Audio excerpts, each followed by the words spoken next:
সিজদায় পড়ে আল্লাহরে বলবেন, আল্লাহ এই পৃথিবীতে আমি ছাড়া তোমার গোলামের অভাব নাই, কিন্তু তুমি ছাড়া আমার দ্বিতীয় কোনো রব নাই। চোখের পানি ছেড়ে আল্লাহরে ডেকে বলেন, আল্লাহ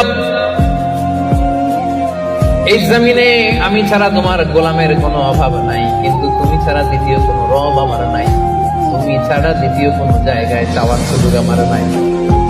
চোখের পানি ছেড়ে আল্লাহরে বলেন, আল্লাহ কোরআনে তুমি শিখিয়েছো ফরিয়াদীদেরকে কেউ যদি চায় ওই ফরিয়াদীদেরকে বারণ করা যায় না, তুমি কেমন করে এই অভাগা ফরিয়াদীকে আজকে ফিরিয়ে দিবা। চোখের পানি ছেড়ে আল্লাহর কাছে চা, সব তিনি দিয়ে দিতে পারেন। চিল্লায় বলেন ঠিক কিনা? গোটা বিশ্বের সবাই আমাদের যার যা লাগবে সব যদি আল্লাহর কাছে চাই, আল্লাহ যদি সবাইকে সবকিছু দিয়ে দেয়, আল্লাহ বলে আমার ক্ষমতার 1 ইঞ্চিও কমবে না। চিল্লায় বলেন ঠিক কিনা?